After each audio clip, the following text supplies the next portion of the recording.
sejam bem-vindos a mais um Informalmente. Eu sou Mariane Herrera, diretora técnica aqui do Cândido Ferreira, e hoje temos uma convidada que é a doutora Carolina Guedes, psiquiatra, médica assistente aqui dos nossos serviços do Cândido e também preceptora do nosso programa de residência médica aqui do Cândido Ferreira. Tudo bem, Carol? Oi, Mai, tudo bem? É um prazer estar aqui com vocês, pra gente bater esse papo. Hoje o papo vai ser sobre um tema super atual, né? Já é um tema bastante prevalente no Brasil, mas agora, mais do que nunca, sobre ansiedade. Carol, esses dados sobre ansiedade vêm nos surpreendendo a cada dia, né? São dados crescentes, né, do índice da prevalência de ansiedade na nossa população. E recentemente a gente foi, talvez surpreendido, mas algo até que a gente estava esperando, né?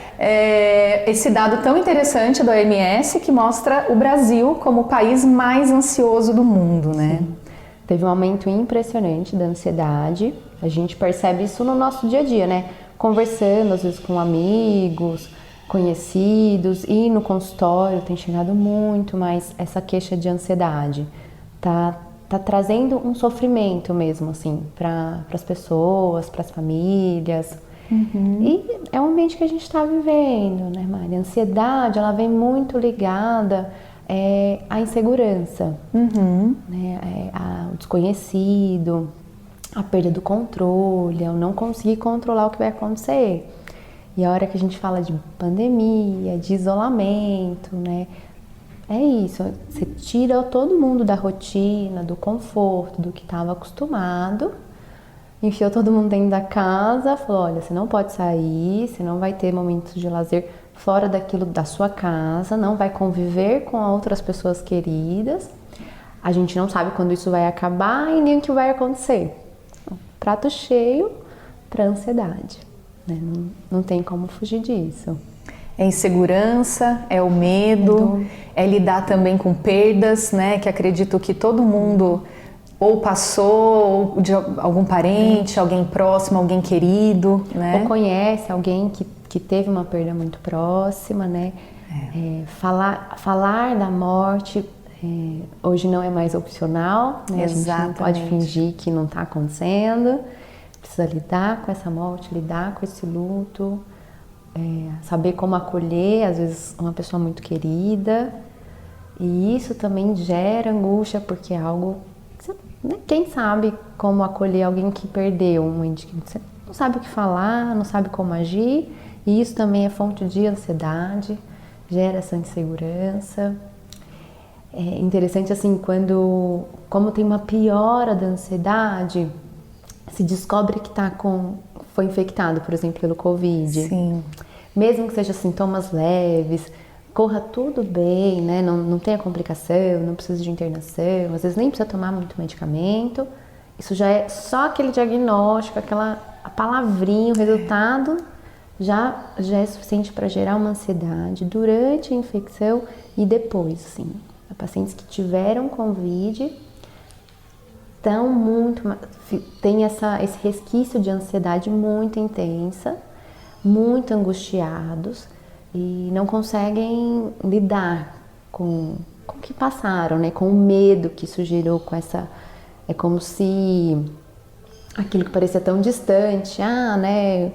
O irmão do amigo, do vizinho teve Covid. Não, tá ali na minha porta, eu corri um risco de vida, quase isso. E isso gera muito essa angústia também. Esse risco de vida, né? Esse risco de adoecer, de morrer, é algo muito presente, né? Então, mesmo pessoas que têm infecção, que contraem infecção e que evoluem até de forma assintomática, né? São tomadas por essa ansiedade que muitas vezes transborda. Não conseguem sair, não conseguem controlar. Mesmo entendendo, às vezes eles vêm no consultório, né? Explicando, eu entendi, assim... Tô bem, foi tudo bem, né? Não teve nenhuma complicação. A princípio eu não tive nenhuma sequela, mas essa angústia, eu não sou mais o mesmo, não consigo dormir direito, não consigo me concentrar direito, muito irritado, dificuldade na relação familiar, dificuldade no trabalho, por toda a alteração do humor mesmo, do funcionamento na rotina, no dia a dia. E muitas vezes, né, em situações anteriores à pandemia, alguém da família poderia passar por alguma situação mais angustiante ou ansiogênica, alguma situação no trabalho ou fora de casa. E é comum que o outro, né, o esposo, a esposa, o mesmo filho, que você se sinta acolhida por outras pessoas da família. Sim. E nessa situação atual, a gente vê muito isso, né? A família inteira está imersa na mesma questão. Né? A ansiedade, ela está presente muitas vezes em todo mundo da casa. Sim. Então fica difícil um acolher o outro e muitas vezes um aumenta a ansiedade do outro. Sim. Isso é muito interessante, você falar que tá todo mundo ali dentro, todo mundo no mesmo barco, vamos dizer, né? E antes tinha os escapes, então assim, tá, a gente faz a rotina junto, mas aí um vai pro trabalho, né? Outro vai pra escola, pra faculdade, depois eu tenho o meu lazer, vou fazer uma atividade física, ou vou sair com os amigos, qualquer coisa, né? Vou visitar a família, vou visitar meus pais, parentes e tal. E de repente isso foi proibido. Tá ali todo mundo dentro. Então, ter que lidar com essa rotina que agora virou escola, trabalho, coisas, serviços de casa, tudo junto, meio misturado, não tem mais uma rotina muito definida, porque eu não tenho horário para sair. O home office muitas vezes não respeita o horário, né? Que antes era, sei lá, das 8 às 6 da tarde. Quando já é 7 horas, o chefe às vezes mandando mensagem. Exatamente. Né? Não tem mais o presencial da escola, então às vezes está tendo muito uma demanda maior de trabalho, de atividades extras que tem que fazer em casa. Se são crianças menorzinhas, os pais tem que estar no trabalho, tem que estar com a criança durante a aula, e aí tem que pensar no almoço, porque não pode sair para comer fora, ou não tem mais, às vezes, uma ajudante para ajudar com os serviços de casa.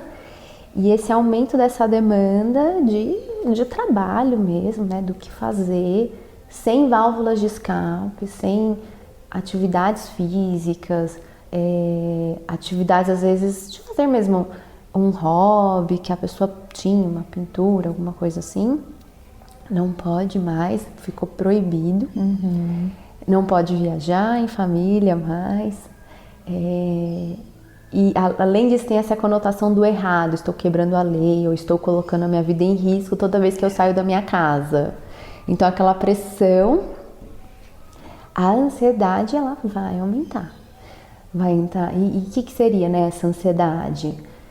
Alteração do humor, às vezes uma irritabilidade, a pessoa fica mais irritada, mais impaciente, pavio curto, uma inquietação que não consegue entender de onde está vindo, uma insatisfação, né? Muitas vezes um cansaço, ao mesmo tempo tá inquieto, tá cansado, desanimado, fica procrastinando muito algumas coisas que precisam fazer. As alterações do sono, né, que são muito frequentes, é uma queixa muito presente. Muito. Cansa menos, né, porque tá muito em casa, não tô saindo. Então, o sono já fica pior, porque já tem um cansaço diminuído.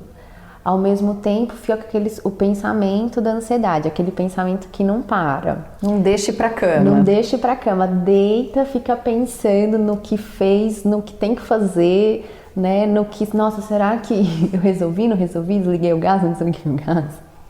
Nossa, o compromisso amanhã, o trabalho, a cabeça não para. Ou então coisas simples, simples não, mas será que, que eu vou fazer amanhã pro almoço?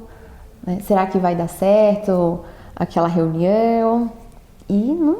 Coisas que muitas vezes era no automático, não demandava tanto esforço para isso, né? Essas coisas começam a pesar no dia a dia. Começam a pesar, não estão em voga, porque ali não tem uma alternativa, né?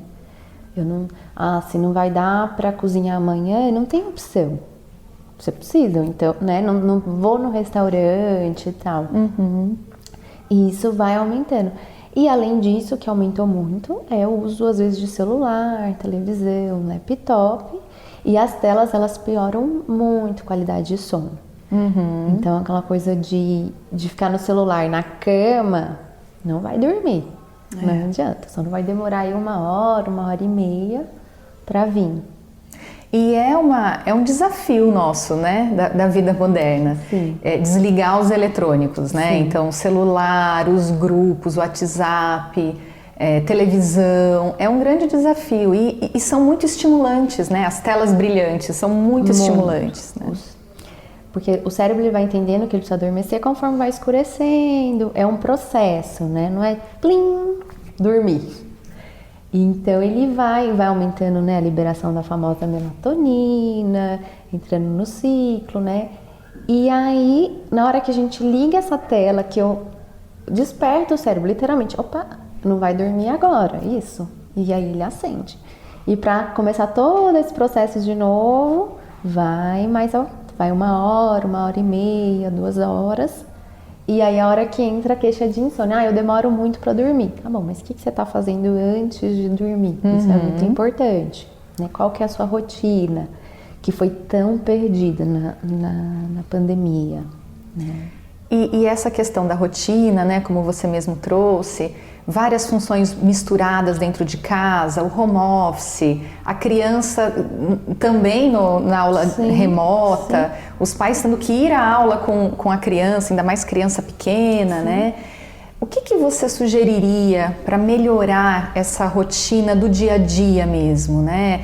Essa família que dispensou ajudante, que está se havendo com as questões domésticas, que estão o pai e a mãe em home office, né? Cada um no seu quarto, muitas vezes um entra e sai de reunião, lidar com aquela criança que vê o pai ou vê a mãe, mas não pode acessá-lo, né? Essa questão dos horários, todo mundo junto. O que você sugeriria para dar uma ajudada, né? Nessa mistura toda. Não tem muito uma fórmula mágica, né? A gente tem que ir contornando. Sim. Primeiro é horário, assim, tem que ter horário. Tá em casa, mas horário para acordar, horário para fazer as refeições, não ir seguindo o fluxo, assim, né? Aquela coisa, a hora que acordar, acordei. Não, tem um horário, se organize. Então, se vai começar a reunião do trabalho às 9, se programe antes, entendendo que nesse momento não é só me arrumar, sair e chegar no escritório, vamos dizer, então, né, chegar no escritório da casa. Eu tenho uma criança para alimentar. O que eu vou organizar para esse filho, para ele poder se entreter enquanto eu estou na reunião. Tem muito isso, uma rotina um pouco diferente, né? Mas de organização. Divisão de trabalhos, importante entender assim que as coisas da casa e a rotina da casa, não só domésticas, mas de cuidados com o filho e tal, precisam ser divididas entre o casal, todas as pessoas que compõem essa família. Então, como conversar, o diálogo é muito importante. Como que tá o seu dia amanhã? Quais os dias que é reunião que você precisa estar? Que eu tento remarcar essa reunião aqui e ir dividindo, né? Um dia um tá mais tranquilo, o dia tá outro mais tranquilo, e fazer essa divisão programada, não deixar a coisa aí, a vida seguir meio desordenada. Conversar às vezes com o chefe, né? Tá todo mundo no mesmo barco. Sim. Então às vezes explicar, olha, de segunda e quarta e sexta, o meu marido, a minha esposa estão mais atarefados, então eu preciso estar mais tranquilo para ajudar em casa.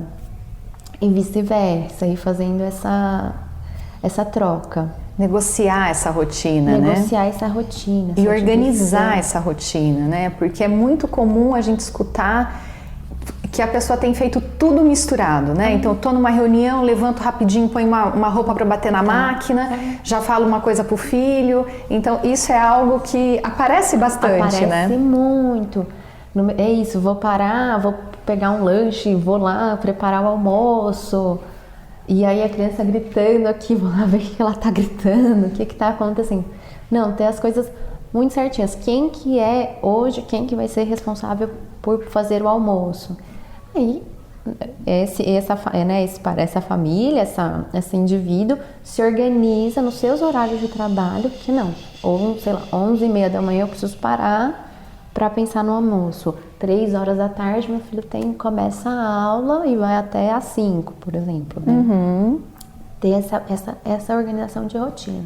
Senão, né, Carol, fica tudo no improviso. Você termina o dia com uma sensação de que você fez tudo no atropelo, não fui a mãe que eu gostaria de ser, não fui a profissional que eu gostaria de ser, negligenciei algumas coisas da casa, e isso acaba gerando mais ansiedade ainda, né? Sim. Tem um dado muito atual que mostra que esse aumento na ansiedade, né, apontado pela OMS, está bem mais prevalente em mulheres e em maiores de 65 anos. Então, a mulher, por conta desse acúmulo de funções, também vem apresentando uma piora na ansiedade, né? Sim. Muito interessante, Mara, que a gente sabia da mulher, né, com 3 turnos. Que é isso, de manhã tem o turno, né, da manhã no trabalho, da tarde no trabalho, aí chegava em casa o turno da casa, que é filho, às vezes um jantar, é isso, cuidar das atividades domésticas. O que aconteceu nessa pandemia é que a mulher agora ficou responsável pelos pais. Porque mesmo pais não muito idosos, né, tal, eles são independentes, fazem o mercado, tinha uma funcionária em casa, alguém que ajudava, e eles, hoje idosos, né, dirigem, são completamente independentes. A hora que você coloca os acima de 60 anos, você tem que ficar em casa, você não pode sair para o mercado, você não pode ir para um restaurante, você não pode visitar a sua família, dispensa a sua ajudante, quem que vai cuidar disso? Muito comum a filha, a mulher, assumir essa responsabilidade. Então ela sai do trabalho, termina as coisas da casa dela e vai para a casa dos pais, ou então nos finais de semana, ficou responsável por fazer um mercado, pela limpeza da casa, por ajudar às vezes na refeição, deixa às vezes coisas pré-cozinhadas. Se esses pais precisam de qualquer demanda, qualquer coisa, ela vai fazer esse trabalho, porque entende-se que esses idosos têm que ficar em casa. E isso aumentou muito a sobrecarga de cansaço, de estresse, de ansiedade, e muito prevalente, assim, as mulheres adoeceram mais, muito mais. E os acima de 65 anos, assim, eles não são mais responsáveis por si, né? Estão lá, ficam isolados, não podem fazer um mercado, não podem ver os amigos queridos, a família, netos, perderam o convívio social, né?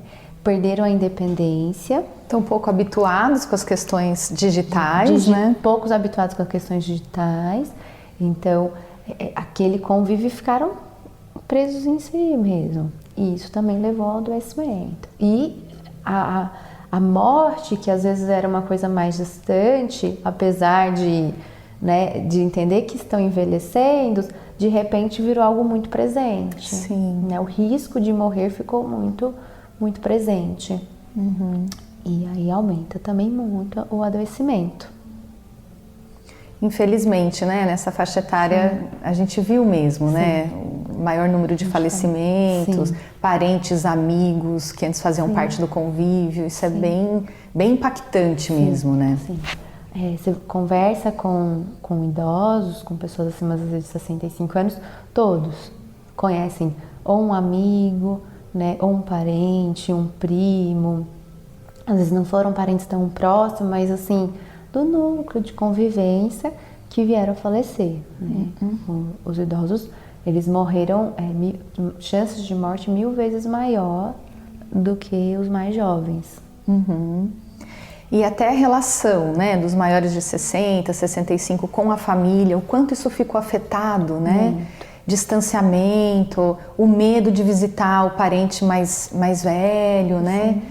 Aquela insegurança, né? Tô indo visitar, ou posso estar levando uma doença e ele vir a falecer. Qual a consequência dessa visita? Mas interessante, Mari, que chegou um momento da pandemia que eu vi idosos falando, eu prefiro adoecer e correr o risco de morrer do que continuar longe da família. A gente se protege, fica todo mundo de máscara, mantém um certo distanciamento, tenta fazer umas visitas controladas, vamos dizer assim, mas eu prefiro correr esse risco do que adoecer. Cheguei no meu limite, Cheguei no meu limite, não aguento mais ficar longe da família, assim. A minha alegria de vida, principalmente os netos, né? E não chega, não vou mais ficar. E eu acho que isso é um ponto interessante, né? Esse chegar ao limite, né? Como que a gente também consegue interpretar isso ou localizar isso, qual que é o meu limite, o que eu estou dando conta nessa nova rotina, nesse novo jeito de viver, nessa nova relação com o marido, esposa, filhos, nessa nova relação com o trabalho. Como localizar isso, né? Porque às vezes eu percebo que passa-se muito do ponto, né? Então, qual que seria a ideia para a gente começar a perceber isso antes, né? Sim. Localizar até onde a gente consegue. Sim. Até onde a gente fala, marido, preciso de você aqui, ou esposa, olha, vamos repensar a rotina aqui de casa, quem que faz tal coisa, quem que fica com o filho na aula de terça e quinta, quem que leva o número 2 para a escolinha, né, nos dias dos revezamentos. Então, como também repactuar tudo isso, porque às vezes é feito um pacto dentro de casa, um acordo, só que as pessoas não dão conta, né? E fica se forçando ou inclusive adoecendo por conta disso, né? É muito importante, assim, a pessoa ela se perceber, né? Ela precisa prestar atenção no que ela está sentindo, como ela tem estado no seu dia a dia. Porque é um fato, a ansiedade ela aumentou muito, todo mundo ficou mais ansioso desde a pandemia. Todo mundo está mais inseguro, né? Às vezes está com o humor não está tão legal, mais cansado, mais desanimado. Dormindo mal, acordando cansado, se alimentando mal, né? Mas é importante saber você ir se percebendo, entendendo, eu estou no meu limite ou não? Eu estou conseguindo lidar com isso que está difícil, eu sei que está difícil, então sim, eu estou mais ansioso, né? Mas estou sofrendo, e eu tenho me sentido sofrido, tem prejudicado a minha relação com a minha família, tem prejudicado a minha relação no trabalho, tem prejudicado o meu dia a dia. E aí a hora que eu percebo que isso está saindo do meu controle, onde eu tenho tido atitudes que eu não gosto, que eu não concordo, que eu não faria, é a hora que tem que se perceber que sim, estou adoecendo, a minha ansiedade está saindo do controle e que provavelmente seria interessante procurar ajuda, seria interessante conversar com um parceiro, com a parceira e falar, olha, eu não estou dando conta, a gente precisa repactuar algumas coisas da nossa rotina e eu acho que eu preciso ajuda. E é muito importante a família entrar nesse apoio, se não ir junto, mas ajudar a procurar, a reforçar, falar, nossa, vamos mesmo. Né? Que acho que isso é uma dúvida muito frequente. Quando buscar ajuda? Sim. Até onde vai uma ansiedade esperada por uma mudança imensa de rotina, de vida, de expectativa, enfim, e uma ansiedade que me faz buscar um profissional da saúde. Né? Uma ansiedade que eu entendo que isso sou eu adoecida. Né? Sou eu, essa não sou eu, eu mudei, eu quebrei em algum momento, meu funcionamento, meu jeito de pensar, meu nível de sofrimento. Como diferenciar isso? Como ajudar para que a pessoa que está nos escutando, assim, identifique um pouco isso? Tem uma palavra assim que nossa, muitos pacientes meus falam, eu não me reconheço mais. Sim, eu era ansioso, ou então eu notei que no começo da pandemia eu fiquei um pouco mais ansiosa, mas chegou um momento que eu não estou me reconhecendo mais.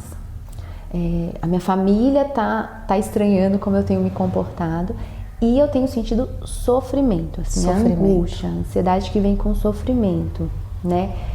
Uma irritação que vem com sofrimento, uma inquietação que vem com sofrimento, uma procrastinação, um cansaço que vem com esse sofrimento, né? Não dorme direito nenhum dia mais, a alimentação tá ruim, não tem mais prazer, assim, a perda do prazer na vida, de uma forma geral.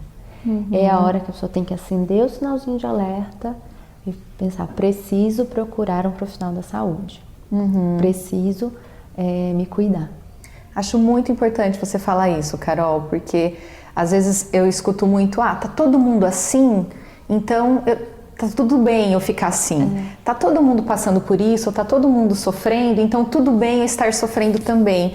Mas é muito importante entender que o sofrimento ele é único, né? Cada um sofre de um jeito. A gente não compara a dor. Não se compara a dor, isso é muito importante falar. Importante. Às vezes, as resiliências, elas são diferentes. Então, eu posso suportar determinado tipo de dor que para você vai ser insuportável e vice-versa. Dores que para você é tranquilo, vai bem, que para mim são insuportáveis. A gente tem histórias de vida diferentes, formações diferentes, personalidades diferentes, somos indivíduos inclusive na dor, né? Então a gente não compara. E se tá difícil para você, né? Tá difícil de suportar essa ansiedade, essa angústia, procure ajuda, né? Procure ajuda. Ótimo, acho que essa dica é algo muito importante. Obrigada, Carol. Obrigada por esse bate-papo. Espero que tenha sido útil, né, para quem está nos escutando, que tenha colaborado com alguns esclarecimentos, porque às vezes é tão difícil, né? Tá todo mundo vivendo um turbilhão aí de emoções, às vezes é tão difícil parar, pensar sobre o que está acontecendo, refletir sobre essas novas dificuldades e novas formas de viver e de se relacionar. Então, espero que a gente tenha ajudado quem está nos assistindo. E para você que está nos acompanhando hoje e quiser conhecer mais sobre saúde mental, acompanhe o nosso Informalmente no nosso site e nas nossas redes sociais. Muito obrigada!